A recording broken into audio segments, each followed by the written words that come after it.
Hey, how you doing, everybody? This is Bad Brad, and I want to talk about, producing guitar parts, okay, for a simple song. How you can do several guitar parts, come up with new parts or interesting parts for a simple chord change. Now, the song that you heard at the start of the video has 4 chords: G, B7, E minor, and C major. So the first part that is very easy to cop, and for something like this, just a simple root 5 power chord on each chord. So G, B, E.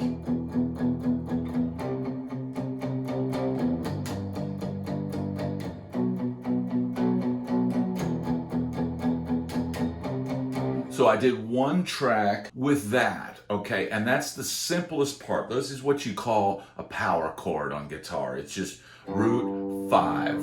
So G, D, B, F sharp, E, B, those 2 notes, and then C, C, G. So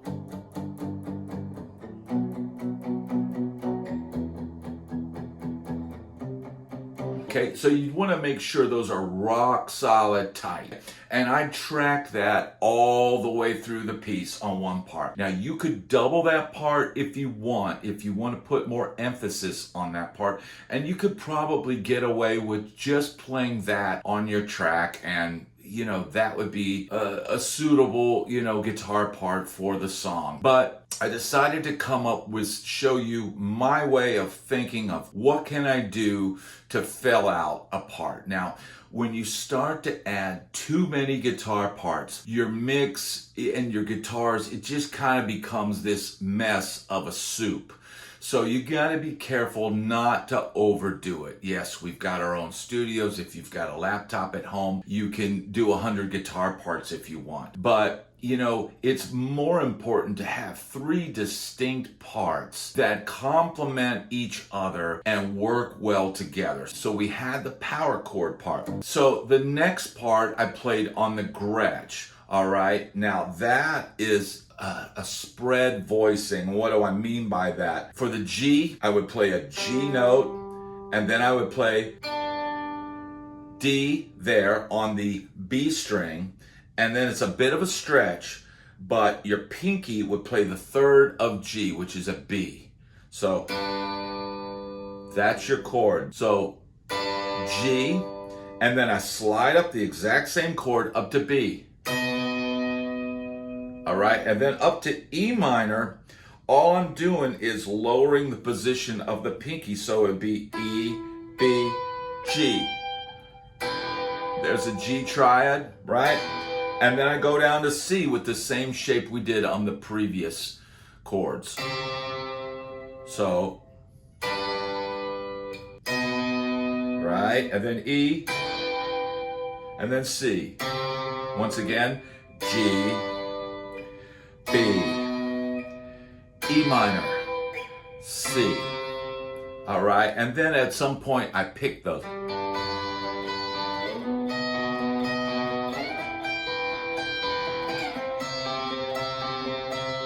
Okay, now that's a cool part, and I played that a lot on the Gretsch, the Sparkle Blue Gretsch, all right? And then I also, on the Sparkle Blue Gretsch, I played some diamonds. And what do I mean by diamonds? That's strumming a chord and letting it ring out for the full measure. So G, right, and then B. Okay, and so on my B7, I just played B, then E flat, then A, and then I got that other B note on top. That's an open string, right? And then for C, I was letting that B ring to make it a C major 7. Now you have to be careful that some of these things could clash with what you did with your other parts, but in this case, I just thought it gave a dreamier sound to these chords rather than just regular old C major. So that's C, E, then open G, open B. C major 7, all right? So that's what I played on the Sparkle Gretsch. And sometimes I would...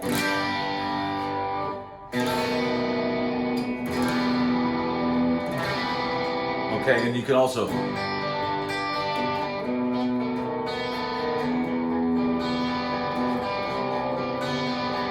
Right? You can pick it as well, and I'm using a pick to do...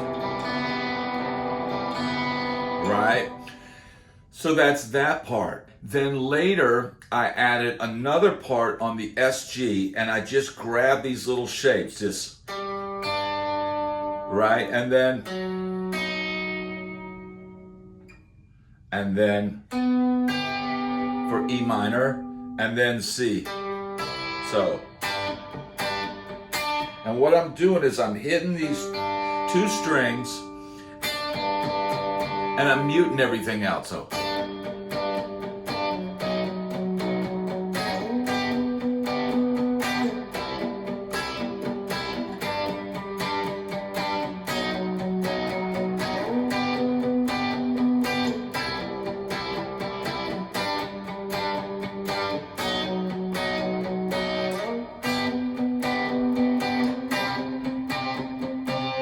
see how just for E minor there, and I just changed one note. Put a C for the C chord, all right? So those are the three parts, and then, you know, I added some lead licks.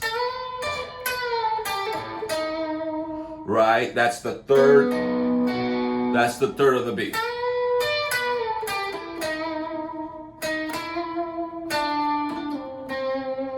I tried to play some chord tones because that B, you know, that third note is not in G major.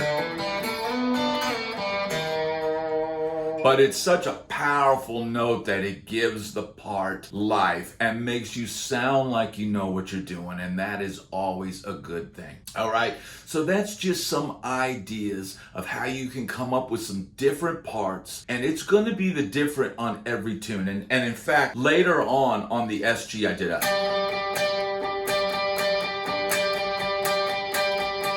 I just did the guitar player thing of grabbing something